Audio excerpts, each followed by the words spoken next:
नमस्कार दोस्तों, मैं हूं Mamta Sharma. Classes point YouTube channel पर स्वागत करती हूं आप सभी का एक बार फिर से।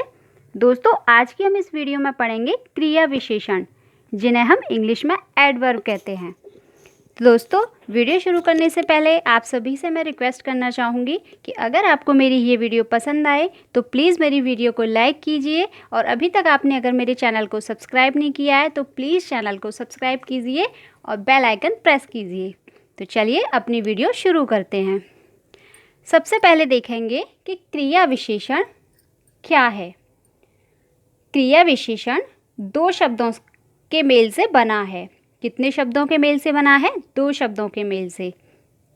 पहला है क्रिया और दूसरा है विशेषण, यानी क्रिया प्लस विशेषण, अर्थात क्रिया की विशेषता बताने वाला शब्द। जो क्रिया विशेषण है वो कितने शब्दों से मिलकर बना है? दो शब्दों से, क्रिया और विशेषण, यानी क्रिया विशेषण। अब इसकी परिभाषा देखते हैं। जो शब्द क्रिया की विशेषता बताते हैं, जैसे आपने देखा कि संज्ञा या सर्वनाम की विशेषता बताने वाले शब्दों को हम विशेषण कहते हैं। अब यहाँ पे क्या है कि जो शब्द क्रिया की विशेषता बताते हैं, किसकी? क्रिया की विशेषता बताते हैं, उन्हें क्रिया विशेषण कहते हैं। क्या कहते हैं? क्रिया विशेषण। यानी जो शब्द क्रिया की विशेषता बताते हैं वे क्रिया विशेषण कहे जाते हैं। अब इसके हम उदाहरण देखेंगे ताकि आपको बहुत ही आसानी से समझ में आ जाए। उदाहरण देखते हैं। रमेश कल दौड़ा। दूसरा है वह तेज दौड़ा। तीसरा है दिवाली कल मनाई जाएगी। अगला है रीमा यहाँ आएगी। अब यहाँ पर जो रमेश है वो कर्ता हो गया, दौड़ा ये क्रिया हो गई।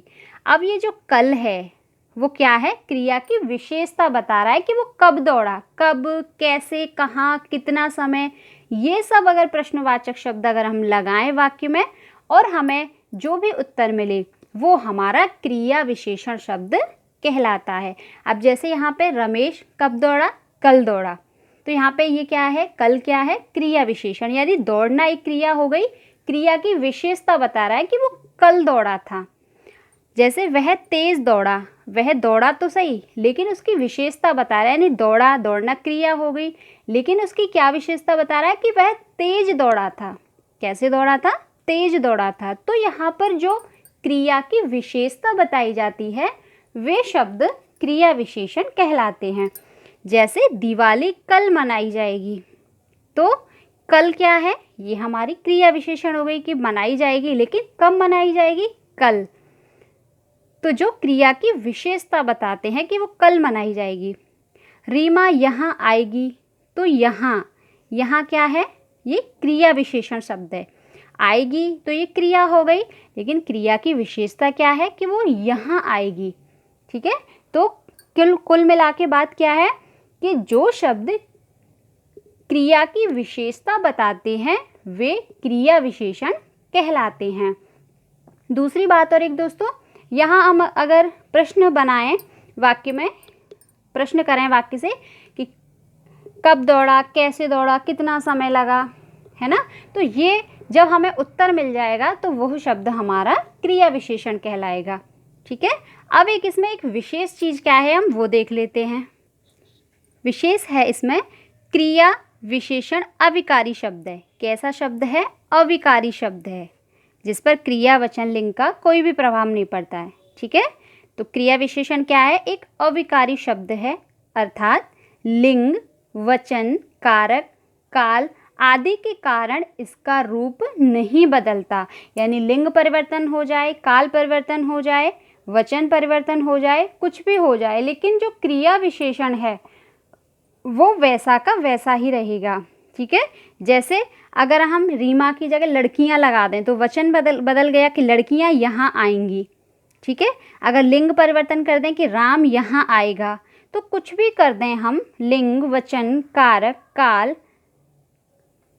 तो यहाँ पर क्रिया विशेषण जो शब्द है उसमें कोई भी परिवर्तन नहीं आता। ठीक है, अब अगला देखते हैं हम क्रिया विशेषण के भेद। क्रिया विशेषण के कितने भेद होते हैं? क्रिया विशेषण के 4 भेद होते हैं। कितने भेद होते हैं दोस्तों? 4 भेद होते हैं। पहला है कालवाचक क्रिया विशेषण, दूसरा है स्थानवाचक क्रिया विशेषण, तीसरा है परिमाणवाचक क्रिया विशेषण और चौथा है रीतिवाचक क्रिया विशेषण। ठीक है, कितने विशेषण के भेद, क्रिया विशेषण के कितने भेद होते हैं? 4 भेद। कालवाचक क्रिया विशेषण, स्थानवाचक क्रिया विशेषण, परिमाणवाचक क्रिया विशेषण और रीतिवाचक क्रिया विशेषण। तो दोस्तों यहाँ पर हमने आज क्या क्या पढ़ा था? हमने क्रिया विशेषण को देखा कि क्रिया विशेषण कैसे बनाए। क्रिया विशेषण 2 शब्दों से मिलकर बनाए, क्रिया और विशेषण। जो शब्द क्रिया की विशेषता बताते हैं वो क्रिया विशेषण कहलाते हैं। परिभाषा देखी थी इसकी कि जो शब्द क्रिया की विशेषता बताते हैं वे क्रिया विशेषण कहे जाते हैं।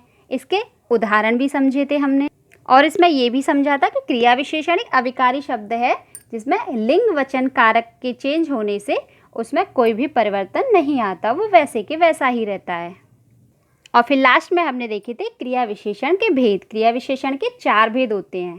कालवाचक क्रिया विशेषण, स्थानवाचक क्रिया विशेषण, परिमाणवाचक क्रिया विशेषण, रीतिवाचक क्रिया विशेषण। दोस्तों यहाँ पे मैंने पूरी कोशिश की है, उम्मीद करती हूँ आपको अच्छे से समझ में आ गया होगा क्रिया विशेषण यानी एडवर्ब।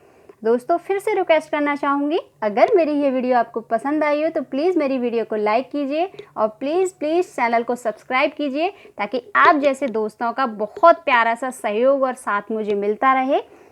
मिलते हैं हम अगली वीडियो में जिसमें हम पढ़ेंगे क्रिया विशेषण के 4 भेद हैं, उनको हम डिटेल से पढ़ेंगे।